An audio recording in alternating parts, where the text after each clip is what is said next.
Assalamualaikum warahmatullahi wabarakatuh. Pada video kali ini, kita akan belajar mengenai atom, molekul, dan ion. Materi tersebut adalah sebagai awalan tentang penyusun benda dan makhluk hidup yang teman-teman pelajari pada KD 3.8, yakni menghubungkan konsep partikel materi meliputi atom, molekul, dan ion, struktur zat sederhana dengan sifat bahan yang digunakan dalam kehidupan sehari-hari, serta dampak penggunaannya terhadap kesehatan manusia. Setelah menyimak video ini, teman-teman dijamin paham mengenai bagaimana sejarah penemuan atom, apa saja komponen penyusun atom, serta apa hubungan atom, molekul, dan ion. Sebelum memasuki pembahasan lebih lanjut, mari kita menikmati pemandangan pantai yang indah. Pada gambar, terlihat ada anak laki-laki yang sedang asyik membangun istana pasir. Seperti yang teman-teman tahu, bahwa pada suatu ekosistem, pasti terdiri atas makhluk hidup dan makhluk tak hidup. Anak laki-laki tersebut adalah sampel makhluk hidup, sedangkan istana pasir yang ia buat adalah sampel benda mati. Coba teman-teman tebak, apakah benda hidup dan benda tak hidup komponennya sama? Mungkin teman-teman akan menjawab tidak, tapi coba kita amati strukturnya. Faktanya, pasir dan manusia sama-sama terdiri atas kumpulan quark yang bergabung menjadi atom, kemudian atom-atom bergabung menjadi molekul, dan seterusnya. Memang, secara jumlah dan jenis atom penyusunnya berbeda antara pasir dan manusia, sehingga yang satu dapat menjadi makhluk hidup dan yang satunya lagi hanya benda mati. Namun, bisa kita simpulkan bahwa penyusun makhluk hidup dan makhluk tak hidup adalah sama, yakni atom. Lalu, jika setiap komponen di bumi terdiri atas atom, mengapa bentuk, sifat, dan fungsinya berbeda-beda? Apakah hanya karena jumlah dan jenis atomnya? Untuk menjawab rasa ingin tahu teman-teman, yuk kita amati gambar berikut. Ada nasi beserta lauk pauknya yang lezat diletakkan di atas meja kayu. Fakta menariknya adalah nasi dan kayu tersusun atas molekul yang sama, yakni glukosa. Mari cermati struktur nasi yang mengandung amilum dan struktur kayu yang mengandung selulosa. Di manakah letak perbedaannya? Ya, perbedaannya ada pada ikatan glikosida. Sama-sama glukosa, namun bergeser ikatan molekulnya saja dapat membentuk materi yang berbeda, nasi empuk dan kayu keras. Apalagi jika perbedaannya meliputi banyak aspek. Jadi, dapat kita tarik sebuah intisari bahwa alasan bentuk, wujud, dan sifat setiap materi berbeda adalah karena perbedaan jumlah atom, jenis atom, pola susunan atom, dan jenis ikatan penyusun molekulnya. Oke, kembali ke atom. Bagaimana ilmuwan pendahulu kita bisa menemukan atom ya? Lantas, apa saja komponen penyusun atom? Mari kita simak.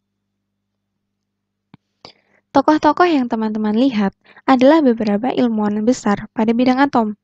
Mereka adalah pencetus model atom. Kira-kira, mengapa ilmuwan tertarik menyelidiki penyusun terkecil makhluk hidup dan tak hidup? Hal itu karena jika komponen terkecil dapat diketahui, besar kemungkinan secara sains akan dapat mengetahui pula bagaimana awal mula, tujuan, dan fungsi penciptaan alam semesta. Maka, sejarah mengenai atom dimulai sejak 460 sebelum Masehi. Seorang filosof bernama Demokritus yang berasal dari Yunani mengemukakan bahwa semua materi tersusun dari partikel-partikel kecil yang tidak dapat dibagi lagi, yang kemudian ia beri nama atomos. Namun, pendapat ini sebatas pemikiran filosofis tanpa bukti ilmiah. Seiring perkembangan iptek, teori mengenai atom pun berlanjut. Pada 1808, John Dalton mengemukakan bahwa atom berbentuk bola pecah, merupakan bagian terkecil yang tidak dapat dibagi lagi, tidak dapat diciptakan, dan tidak dapat dimusnahkan. Setiap unsur terdiri atas atom-atom yang identik satu sama lain, adapun unsur-unsur dapat bergabung dengan perbandingan tertentu, membentuk senyawa. Kelebihan teori atom Dalton adalah dapat menjelaskan dua hukum dasar ilmu kimia, yaitu hukum kekekalan massa dan hukum perbandingan tetap. Namun, Kelemahan teori ini adalah tidak dapat menjelaskan bagaimana pembentukan senyawa molekul. Sebagai contoh, mengapa H2O membutuhkan 2 unsur H dan 1 unsur O, sedangkan garam dapur hanya butuh 1 Na dan 1 Cl. Serta belum bisa menjawab mengapa senyawa ionik terdiri atas ion-ion. Meski demikian, teori Dalton ini adalah pijakan awal tentang perkembangan atom. Teori bahwa atom adalah bola kecil yang tidak dapat dibagi lagi dipatahkan dengan penemuan elektron.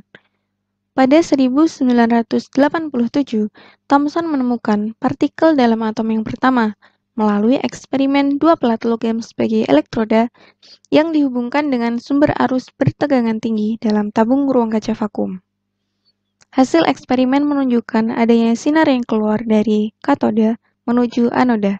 Sinar katoda merupakan arus partikel yang memiliki massa dan bermuatan negatif, yang kemudian dinamai elektron. Adapun pada tahun 1909, Robert Millikan berhasil menentukan muatan elektron melalui eksperimen tetesan minyak. Pada eksperimen ini, Robert Millikan mengamati bahwa setiap tetesan halus minyak selalu memiliki muatan berupa kelipatan min 1,6 kali 10 pangkat min 19 kolom. Millikan kemudian menyimpulkan bahwa elektron merupakan partikel subatom atau bagian dari atom dengan massa 9,11 kali 10 pangkat min 28 gram dan memiliki muatan sebesar min 1,6 kali 10 pangkat 19 kolom. Berdasarkan temuannya tentang elektron, J.J. Thomson kemudian mengusulkan model atom baru. Atom terdiri dari materi bermuatan positif dan di dalamnya tersebar elektron bagaikan kismis dalam roti. Secara keseluruhan, atom bersifat netral, yakni jumlah muatan positif sama dengan jumlah muatan negatif. Namun, terdapat kelemahan pada model atom Thomson. Model atom dari Thomson ini tidak dapat dipertahankan karena bertentangan dengan hasil percobaan dari Geiger dan Marsden. Pada percobaan itu, sinar alfa atau inti helium dijatuhkan pada lembaran tipis suatu logam metafoil dan hasilnya sebagian besar sinar itu diteruskan dengan lurus, sebagian kecil dibelokkan dengan kuat, dan sebagian kecil lainnya dipantulkan kembali. Jika model atom Thomson benar, maka semua sinar alfa harusnya dibelokkan dengan sudut penyimpangan yang berbeda-beda. Perkembangan selanjutnya adalah penemuan proton dan inti atom. Eugene Goldstein melakukan eksperimen dari tabung gas yang memiliki katoda, yang kemudian diberi lubang-lubang dan diberi muatan listrik. Hasilnya, gas yang berada di belakang lempeng katoda berpijar, karena adanya radiasi yang berasal dari anoda yang menerobos lubang pada lempeng katoda. Sinar ini kemudian disebut sinar positif atau proton. Selanjutnya, pada tahun 1911, kelompok riset Rutherford melakukan percobaan dengan lempeng emas dan sinar alfa. Sinar alfa yang bermuatan positif dipancarkan oleh unsur radioaktif dan diarahkan pada lempengan tipis logam emas. Ternyata, sinar alfa ini dapat menembus lempengan tipis logam tersebut. Namun, ada sebagian kecil yang dibelokkan dan dipantulkan. Maka, Rutherford menyimpulkan bahwa atom merupakan ruangan kosong, yang seluruh muatan positifnya berkumpul pada sebuah titik yang disebut inti atom. Berdasarkan temuannya, Rutherford kemudian merevisi model atom Thomson. Ia menyatakan bahwa atom terdiri dari ruang hampa yang di dalamnya terdapat inti atom yang bermuatan positif, dan menduga adanya neutron yang tak bermuatan. Elektron tersebar dalam atom dan bergerak mengelilingi inti seperti halnya planet mengelilingi matahari. Massa atom terpusat pada inti atom. Elektron beredar mengitari inti pada jarak yang relatif sangat jauh. Lintasan elektron itu disebut sebagai kulit atom, dan jarak dari inti hingga kulit atom disebut sebagai jari-jari atom. Kelebihan teori ini adalah Rutherford dapat menjelaskan penghamburan sinar alfa sesuai dengan hasil percobaan Geiger dan Marsden. Namun, kelemahannya, teori ini belum dapat menjelaskan bagaimana elektron-elektron yang tersusun di sekeliling inti atom tidak terjatuh ke dalam inti.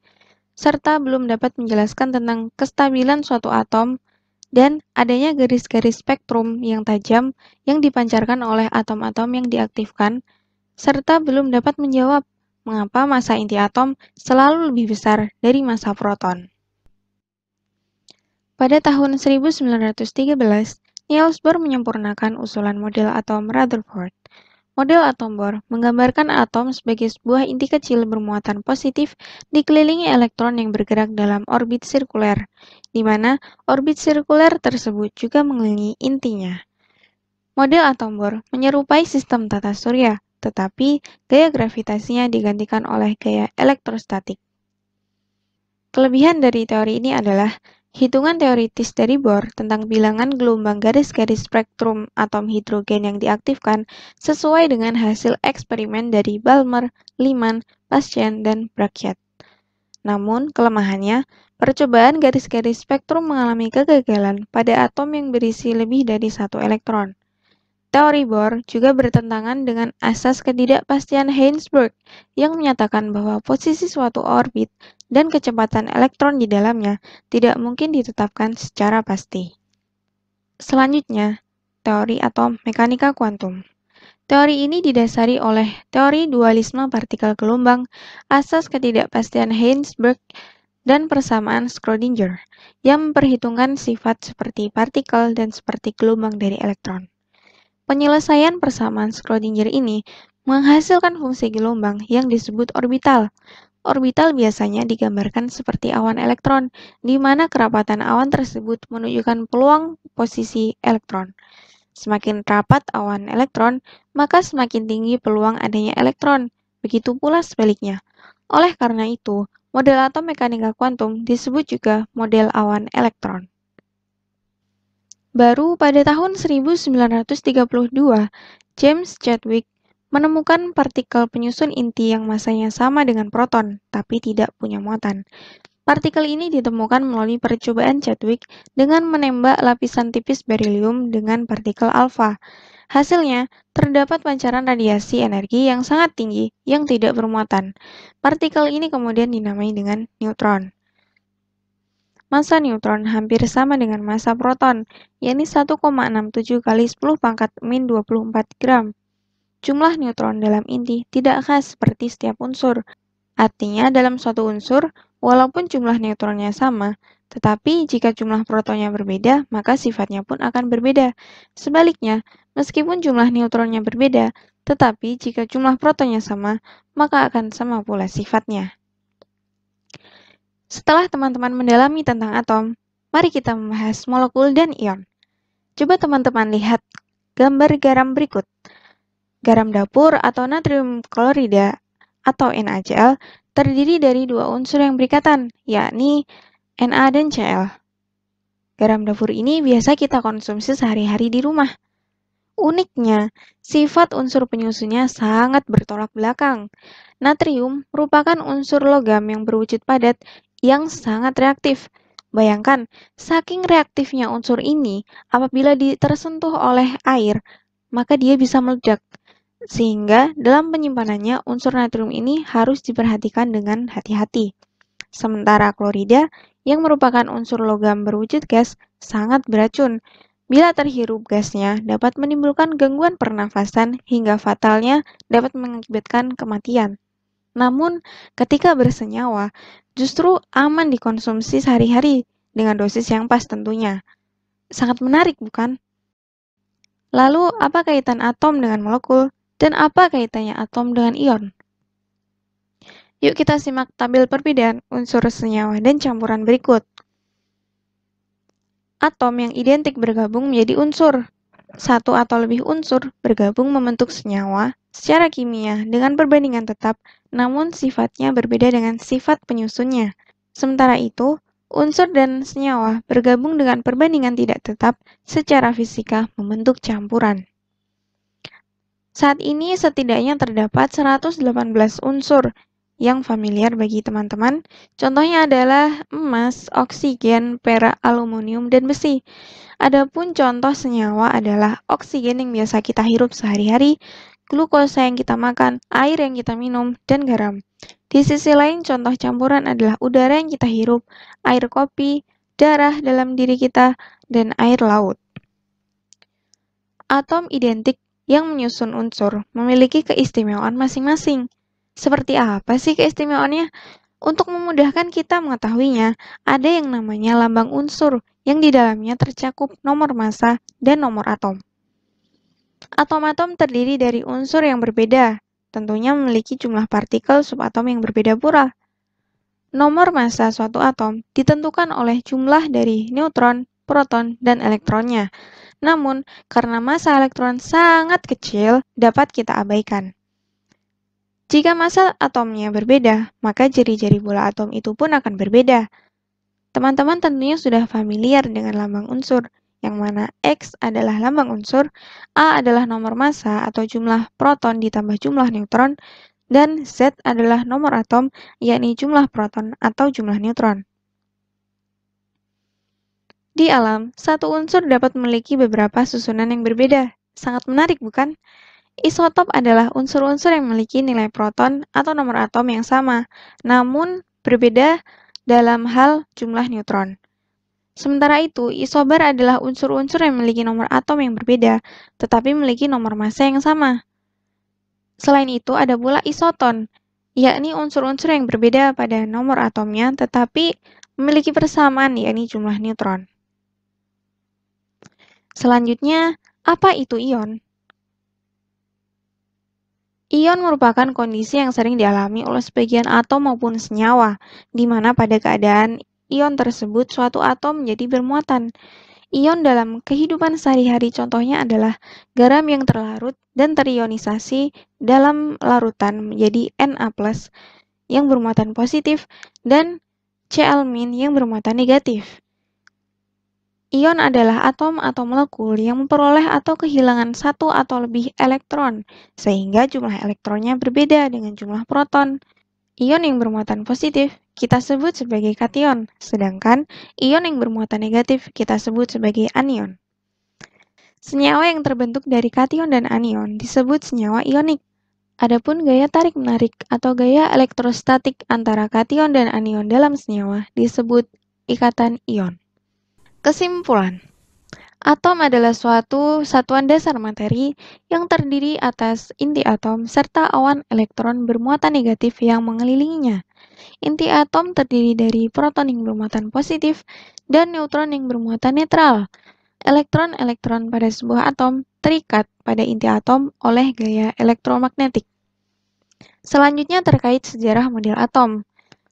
Ide atom dimulai oleh Democritus, dilanjut model pertama dari Dalton, dilanjutkan revisi oleh Thomson, kemudian diperbaiki oleh Rutherford, kemudian disempurnakan oleh Bohr dan Schrödinger. Adapun untuk penyusun atom antara lain inti atom dan elektron, proton ditemukan oleh Goldstein yang merupakan inti bermuatan positif, sedangkan neutron yang ditemukan oleh James Chadwick merupakan salah satu penyusun inti atom yang bermuatan netral. Sementara itu, elektron yang ditemukan oleh Thomson bermuatan negatif. Terkait molekul, atom yang identik dapat bergabung menjadi unsur. Satu atau lebih unsur bergabung membentuk senyawa dengan perbandingan tetap tentunya, namun sifatnya berbeda dari sifat penyusunnya. Unsur atau senyawa dapat tergabung dalam campuran yang perbandingannya tidak tetap. Sementara itu, ion merupakan kondisi di mana atom ataupun senyawa bermuatan. Jika melepas elektron, maka ia menjadi kation atau ion bermuatan positif. Sedangkan jika dia menerima elektron, maka menjadi anion atau ion bermuatan negatif. Sekian tadi materi yang dapat dipaparkan. Semoga bermanfaat. Wassalamualaikum warahmatullahi wabarakatuh. Tetap semangat dan pantang menyerah.